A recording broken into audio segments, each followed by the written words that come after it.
Once upon a time, Demi Moore and Ashton Kutcher were the most unexpected and fascinating pair in Hollywood. Their age difference romance was the talk of the town. However, a contentious development was taking place behind the scenes of the red carpets and glitz. Ages after their much-publicized breakup, came forward with shocking details that rocked fans and cast doubt on long-held beliefs about their romance. It wasn't merely surprising what she confessed. It caused a stir because it was disturbing, intimate, and strongly felt. Her honesty revealed the toll that maintaining a relationship characterized by hazy boundaries, broken hearts, and subtle concessions takes emotionally. The world is now listening to her side of the story, and you will be shocked to hear the truth as well. Demi Moore's transformation from Brat Pack member to Oscar contender is an enthralling tale of Hollywood stardom, personal tragedy, and career reinvention.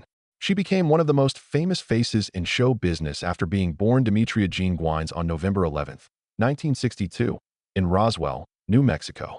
She had a really unglamorous upbringing, and in the late 1970s, having finished high school, she took the daring step of relocating to Los Angeles in pursuit of her acting and modeling goals. Swiftly, her course became clear.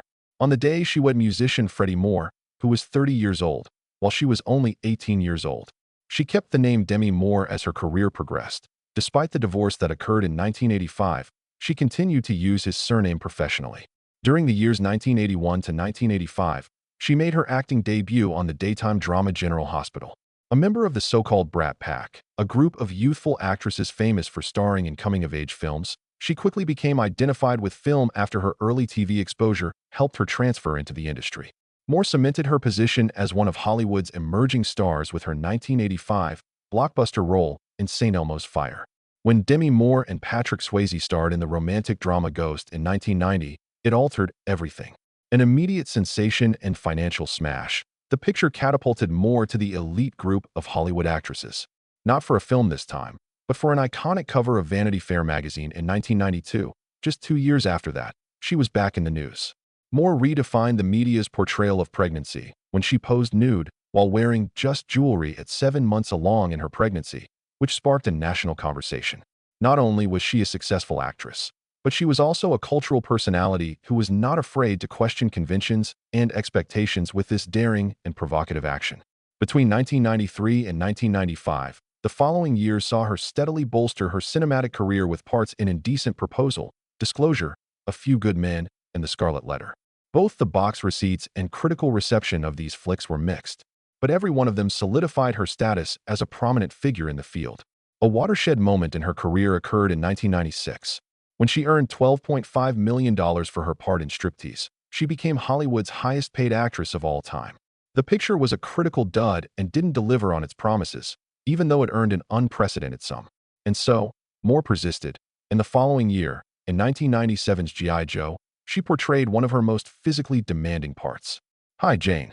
Shaving her head to portray a Navy SEAL recruit was another one of her dramatic transformations that garnered attention and showed how seriously she took her jobs. Still, critics and audiences weren't too impressed, and she was nominated for Worst Actress at the Golden Raspberry Awards, so it was clear that her hard work had been in vain. Her personal life was also changing as her career went through its ups and downs.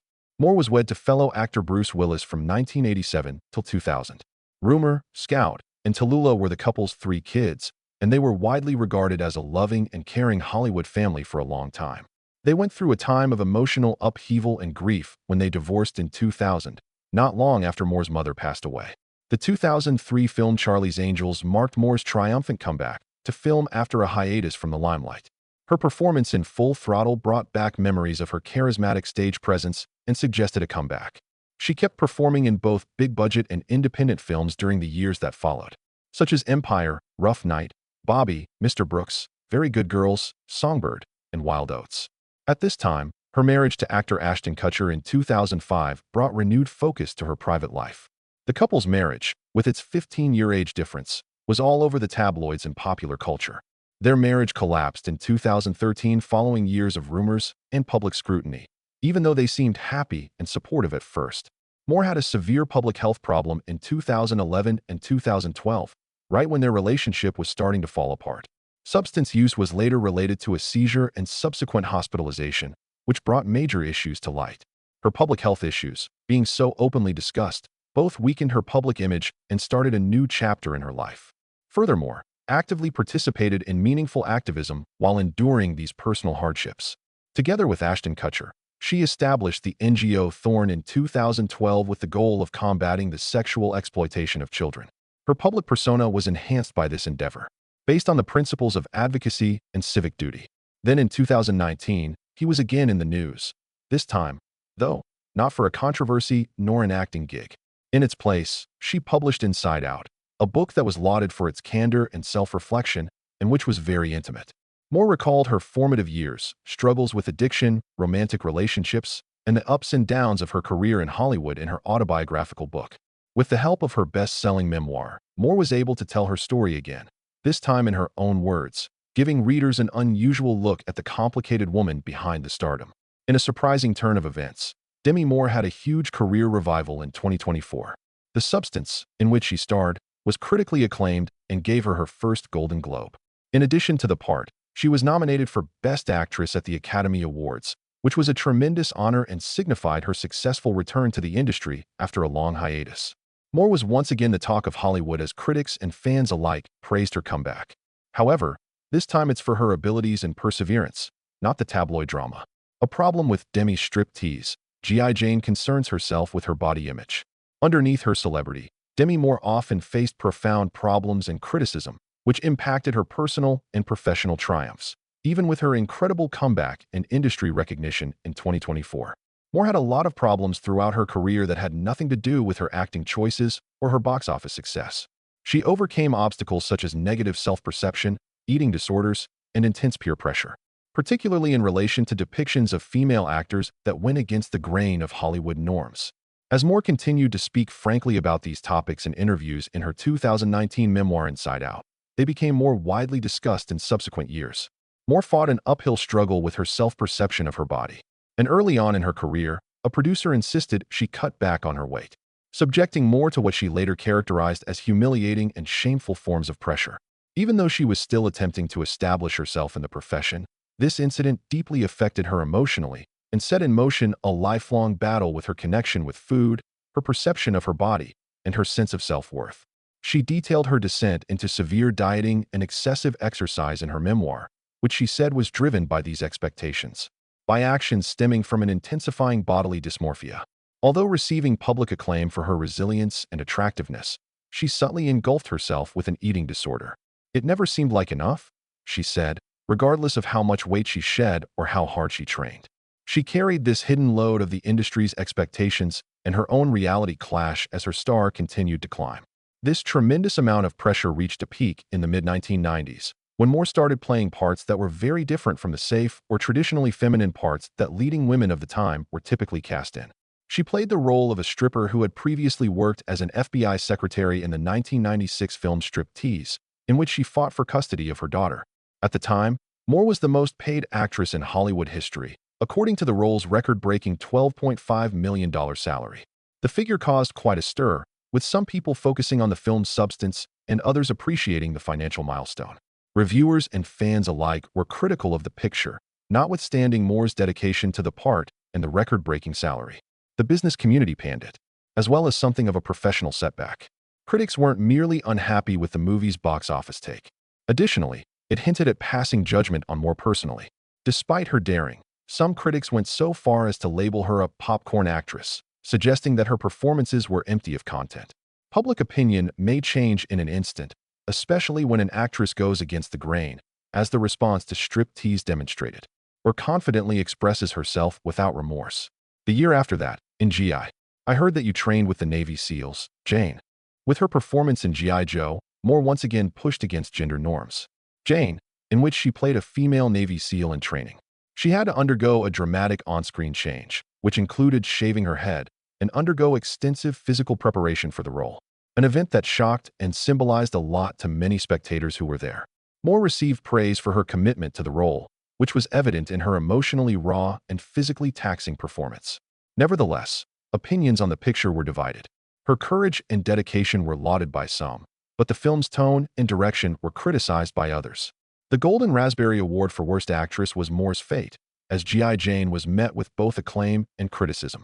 The nomination, which many felt was unjustified, highlighted the disparity in how women in Hollywood were and are evaluated for daring decisions. These parts, albeit challenging and prominent, became targets of criticism instead of springboards to bigger praise. Demi's controversial naked cover and 2012 drugs concerns. The cultural and public discourse surrounding Demi Moore shifted as her career progressed in the 1990s and beyond. Her 1992 Vanity Fair cover was a watershed moment that empowered and divided her image. Renowned photographer Annie Leibovitz recorded Moore posing nude while she was 7 months pregnant. Among the most famous and discussed magazine covers of all time, the image quickly rose to prominence. This painting made a message. It was more than a portrait. Pregnancy, nudity, and women's empowerment were all questioned on the cover. During my pregnancy with my first daughter, she made her way to Paducah, Kentucky. Many were impressed by the image's daring, viewing it as a potent ode to motherhood and femininity. It changed the visual narrative of pregnancy by showing an otherwise taboo topic in a glamorous, unabashed light. It was a watershed moment for some in the history of feminism and photography. But not everyone was on board with the idea. There was a lot of backlash to the photo. Some newsstands and businesses felt the photograph was too exposing to exhibit in public after critics called it provocative, improper, and even obscene. The magazine's answer was to sell some issues in plain envelopes, an unusual step that highlighted how uneasy the image made some people feel. Traditional ideas of modesty were at odds with the new surge of body positivity and self-expression, and this societal tension was represented in the argument. Moore saw the reaction as having both positive and negative aspects. She was both a symbol of change in how pregnancy was portrayed in the media and a target of scorn for her efforts to regulate the public's image of women's bodies in the public eye.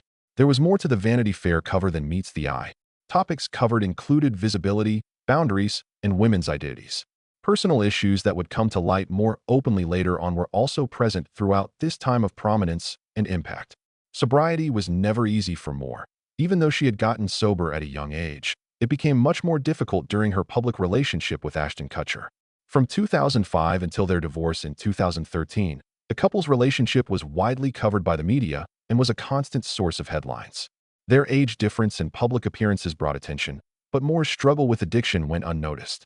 This is when her relapse into alcoholism and prescription drug abuse began, a relapse that took a dark turn for the worse and affected her terribly. In 2012, when Moore was hospitalized due to a seizure, things started to change. She had taken whippets, or nitrous oxide, as the incident was widely reported in the media, combined with synthetic weed just before the show. This terrifying public health emergency was caused by a combination that was clearly harmful to people's health. The gravity of Moore's substance abuse was brought to light at that moment for her and those close to her.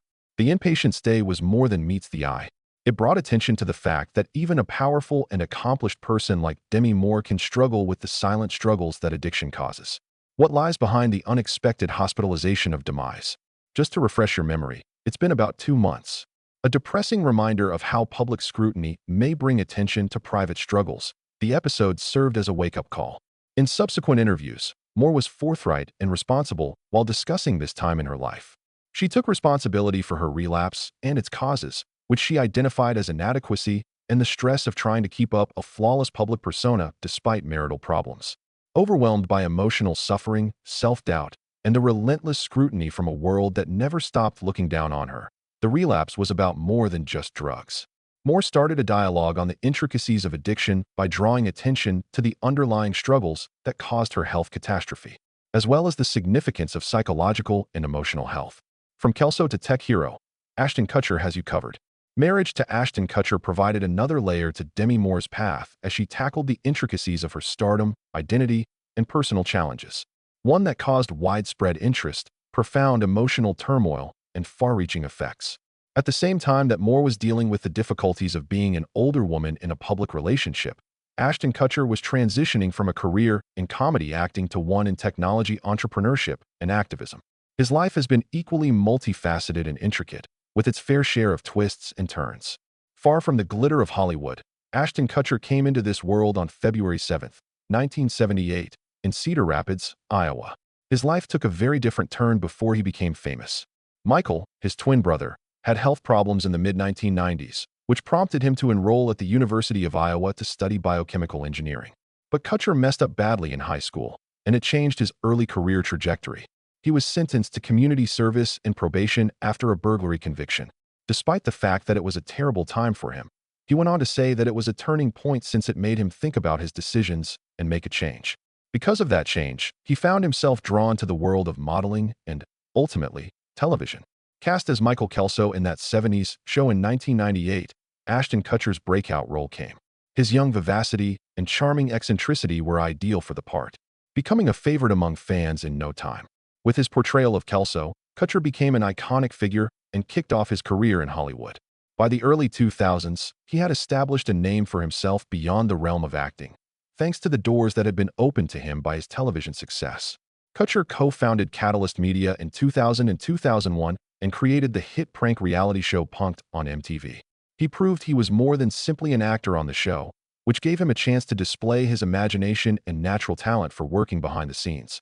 The darker and more serious The Butterfly Effect, as well as Just Married and Cheaper by the Dozen, were among Kutcher's many successful films between 2003 and 2005. His acting chops were honed, and his fan base enlarged thanks to these parts.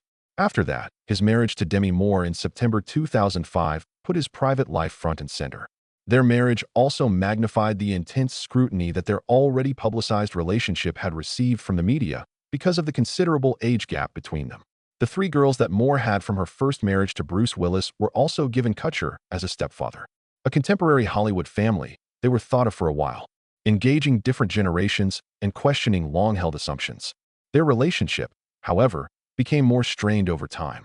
Additionally, the couple's 2013 divorce ended years of rumors.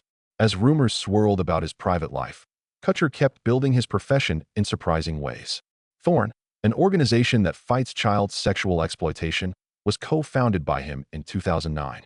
The effort revealed a more profound side of Kutcher to the public, one who cares about world concerns and is prepared to advocate effectively from his position. In the same year, he achieved a social media first. He had more than 1 million Twitter followers. It was a turning point that proved he could read the digital landscape and seize opportunities before his contemporaries. Shortly thereafter, in 2010, Kutcher established A+, a media conglomerate focused on uplifting and positive content. His foray into the digital and media industries was more than a side gig. It marked a sea change in his career trajectory. Playing Steve Jobs in the 2013 film Jobs was one of his most demanding jobs to date. Kutcher was able to combine his passion for technology with his acting career thanks to his portrayal, which was much talked about despite the film's negative reviews. Approximately at the same time, Kutcher made a major comeback to television, taking over for Charlie Sheen on 2.5 Men. He joined a popular series in 2013 and continued playing the part of Walden Schmidt through 2015, keeping viewers engaged as the show went through a pivotal change. This move showcased his ability to stay in the industry for a long time and his versatility as a performer. He kept acting, but he was more concerned with the commercial and social effects of his work. Kutcher helped start Sound Ventures in 2015 with A-grade investments. By investing in several thriving tech companies through these projects, he solidified his position as a major participant in the Silicon Valley scene. There was more to his economic interests than simply money. They had a clear goal in mind. Companies that shared his principles or provided practical solutions to issues would frequently capture his attention. During his March 2017 testimony before the U.S., Kutcher further demonstrated his mission-driven approach by discussing potential technological solutions to the problems of child trafficking and online exploitation. The results of his collaboration with Thorn, the respect and admiration he had received as a tech champion and humanitarian shone through in his presentation before Congress. Kutcher had his share of challenges on his personal journey. Once again, he was in the news in August 2022, this time for a health crisis rather than a movie or investment. His mobility, hearing, and vision were all negatively impacted by vasculitis, an extremely rare inflammatory disease, which he made public knowledge of. Because of his illness, he had to take it easy and concentrate on getting well. In that vulnerable moment, Kutcher showed his audience that he was not immune to health problems and uncertainties, despite his high-energy personality and professional accomplishments. Because it demonstrated a readiness to talk about issues, which are frequently kept secret, his candor regarding the situation garnered him additional respect. Even in the year 2024, Ashton Kutcher was still very much involved in the activism and IT worlds. Innovation, entrepreneurship, and social justice were still causes he advocated for through Thorn and Sound Ventures. His career has evolved into something a lot more complex. While his early prominence was based on humor and teen appeal, he bravely transitioned from a businessman to an activist and a public person. His life's focus shifted from comedy and tabloid tales to a greater quest to create a significant influence in the digital era and beyond. Public disapproval of Ashton Kutcher. Despite his successful career in technology and entertainment, Kutcher has faced criticism at various points. As fans have followed his career transition from beloved comedy star to tech investor and activist, various events around him have ignited discussions in the public eye. These instances, which span his adolescence into adulthood, provide a nuanced view of how celebrity, responsibility, and development all interact with one another. I was sitting here at the Palms with Ashton when I suggested he check me out on Twitter. He did, and I was wondering if you did, too, before Ashton Kutcher became famous. His future was in jeopardy due to a legal setback. Accused of third-degree burglary, Kutcher was found guilty while still a high school student in Iowa. He was ordered to perform community service and serve on probation. Even though this episode from his adolescence is largely seen as a careless decision, it was a turning point in his life. Kutcher has discussed how that incident was a watershed moment in his life, prompting him to reconsider his direction and seek a career that eventually brought him to Hollywood. His public admission of the error has divided opinion. Some saw it as an effort to learn from his mistakes, while others felt it cast doubt on his ability to receive a second chance and on the value of privilege. In 2012, Kutcher was once again in the middle of controversy, this time over an advertisement. His Pop Chips commercial appearances featured him in a variety of dating identities, including an Indian character who he impersonated by donning brown face. Many viewers immediately reacted negatively to the ad, claiming that it promoted racist stereotypes. Pop Chips removed the ad not long after it was released due to the widespread condemnation of the representation as racist and disrespectful. Racist stereotypes, the critics said, had no place in contemporary advertising, even though some defended the commercial as humorous. Even though he refrained from apologizing publicly at the time, Kutcher has remained a focal point in conversations about Hollywood's insensitive portrayals of race and ethnicity. The fact that Kutcher co-created and hosted the MTV prank show Punk'd in its early years adds another layer of controversy to his career. His indecent comments towards young female celebrities have come to light in recent years due to rediscovered footage and behind-the-scenes tales. Some of these comments have touched on minor celebrities, such as Hilary Duff and the Olsen twins. Most troubling was an alleged wager he made while filming that '70s show, in which he joked about kissing 14-year-old Mila Kunis while he was in his 20s. In the early 2000s, people might have laughed off such remarks, but today, they're taken quite seriously. These incidents have taken on a far more weighty significance due to the increasing public consciousness of the sexualization and exploitation of young women in Hollywood. Conversations regarding celebrity accountability and shifting cultural standards often bring up these particular previous behaviors, even though Kutcher has not addressed them directly. Kutcher sought to initiate a conversation about gender roles and relationships at work in 2017 by using his voice. However, the outcome did not meet his expectations. He asked several troubling questions in a LinkedIn post, which many people felt were unnecessary. Some examples of these questions concern the propriety of asking a coworker out on a date or complimenting a woman's looks in the workplace. The timing was a major factor in critics' claims that the post was tone-deaf. The #MeToo movement was at its peak when it happened.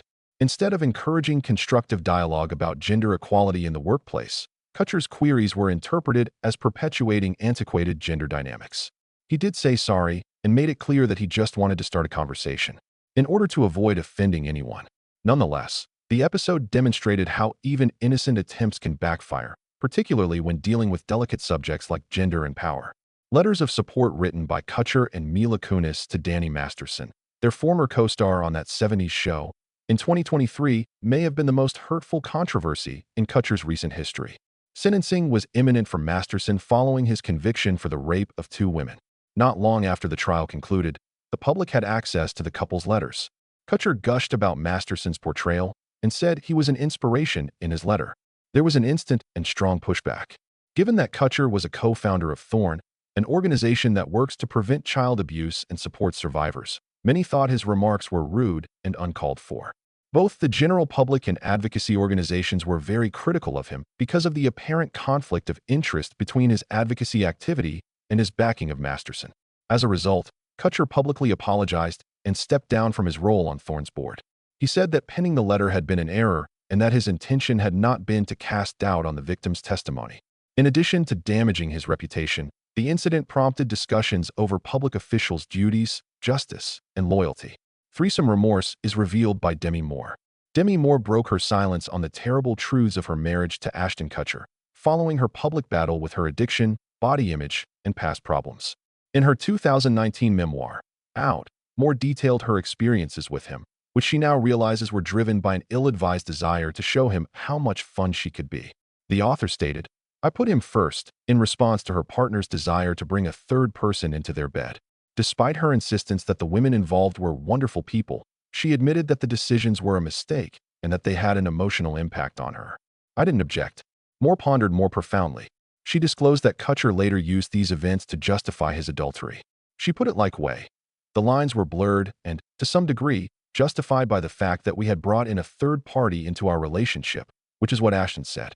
Good Morning America's Diane Sawyer interviewed Moore, and Moore described the emotional toll of the betrayal, including how she confronted him and felt numb after his confession. "Am I being kidding? I believe my reaction was something along these lines. It was very difficult for me to breathe." When asked whether Kutcher had cheated, he promptly admitted it. She went on to explain how her career crashed around her as she lost a lot of weight, fell into an addiction trap, and stopped communicating with her daughters. Moore continued by saying that Kutcher's influence was a factor in her drug relapse. During their marriage, she relapsed to substance abuse and drinking after nearly 20 years of sobriety. She went on to recount an incident that occurred in Mexico during her 45th birthday party, when Kutcher initially encouraged drinking and partying, but then humiliated her by displaying a photo of her putting her head on a toilet, a remark that seemed controlling and judgmental the following day. His actions, Moore thought, may have been lighthearted, but they had only served to heighten her feelings of humiliation and bewilderment. "It was very humiliating, but it appeared to be a joke." Moore detailed her journey toward identity crisis in Inside Out, which included these findings. They divorced in 2013. She felt emotionally and physically drained, and her connection with her children deteriorated. As she put it in her writing, "We all suffer, and we all triumph, and we all get to choose how to hold both." She went on to describe the gradual process by which she restored family ties and gained perspective. By the end of her memoir, she had come to terms with her history and was able to regain her identity. These confessions caused Kutcher to respond. Danny Masterson, a convicted rapist, and Ashton Kutcher both faced more criticism today. Having read Moore's memoir, he said in an interview with Esquire, "It was disturbing. To put it bluntly, I was a complete and utter B**********. After that, he decided to remain silent, partly because he wanted to show his children and wife, Mila Kunis, some respect." Moore mentioned that she had a conversation with Kutcher before publishing the memoir, and he expressed his disapproval of certain revelations. Their accounts indicate that there was some disagreement about who should have consented to publish the book and what should have been included. Thanks for watching.